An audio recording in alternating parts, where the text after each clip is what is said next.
The unseen battles of survival were often fought far from the front lines. Welcome back to Warfront Survival.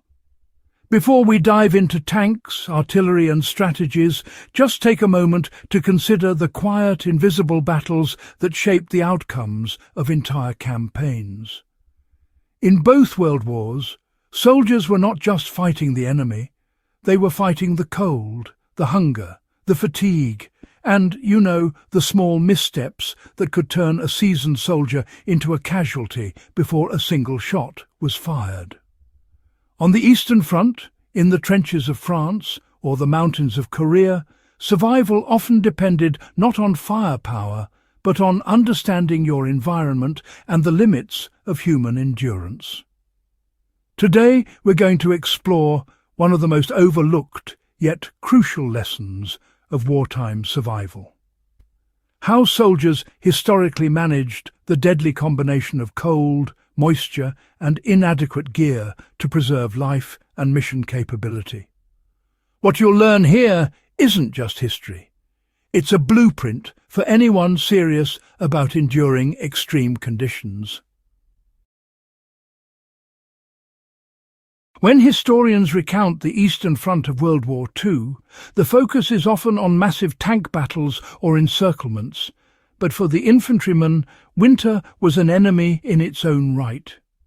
Temperatures routinely plunged to -40 degrees Fahrenheit. Leather boots and wool socks, the standard issue of the time, were not merely insufficient. They could become instruments of injury. A soldier's body constantly produces moisture, and in extreme cold, that sweat would freeze inside the boot's insulation. Once frozen, the insulation that was supposed to protect the foot became a conduit for heat loss, leaving soldiers with frostbitten toes and immobilized divisions. Field improvisations, born from necessity, were the first signs of what would become a revolutionary approach to cold weather survival. Soldiers would line their boots with straw, spare cloth, or even newspaper. These crude layers were not meant to add warmth, but to manage moisture, trapping it near the skin and preventing it from compromising the insulating properties of their boots. This desperate ingenuity laid the groundwork for a fundamental principle of cold weather survival. During the Korean War, particularly at the Battle of Chosin Reservoir, the lessons of Europe were tragically reinforced. American troops faced temperatures as low as -35 degrees Fahrenheit, and standard-issue boots failed catastrophically.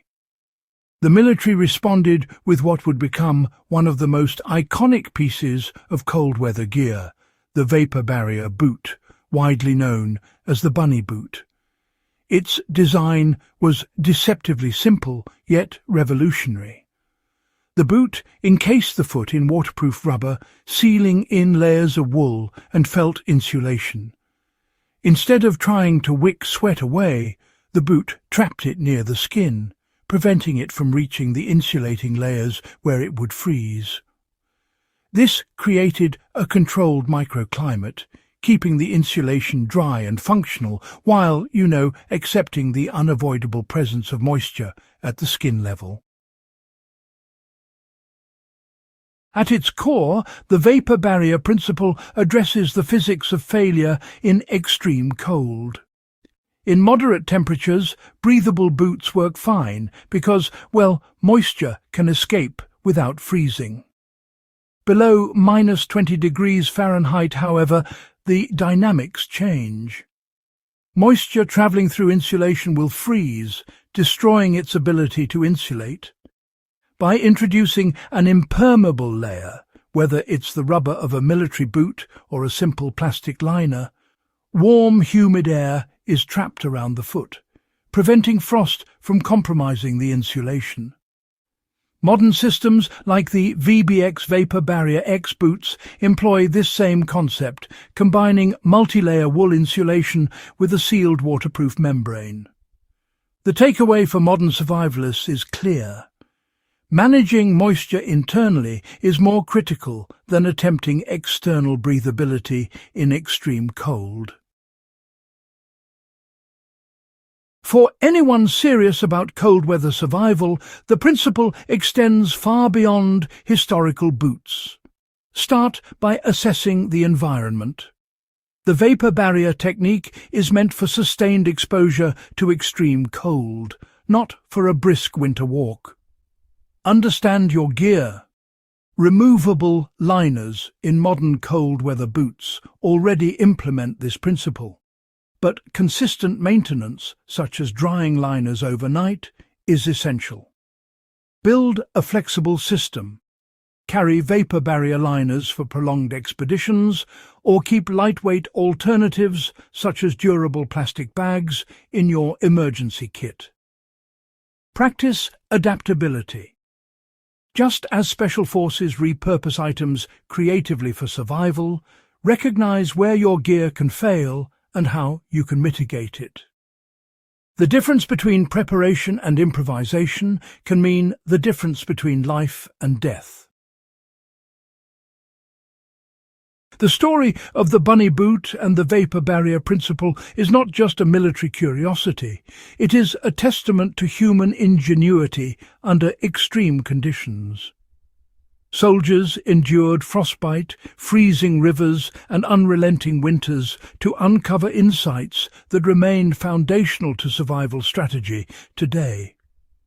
These innovations transformed the way humans operate in some of the harshest environments on Earth, providing lessons that extend to anyone who respects the power of nature and the consequences of neglecting simple, practical knowledge. The men who suffered on the Eastern Front and at Chosin Reservoir paid a heavy price for this wisdom. Our responsibility as modern survivalists and history enthusiasts is to understand, preserve, and apply these lessons so that we, unlike those soldiers, can operate safely and effectively in extreme conditions. Understanding the vapor barrier principle is more than an academic exercise. It's a shift in mindset from passive use of equipment to active management of your microclimate. It is a skill that, once internalized, can enhance winter survival planning, expedition preparation, and even everyday cold weather readiness. If you found this exploration of historical survival tactics compelling, make sure to subscribe to Warfront Survival and share this with someone who values history as much as practical knowledge.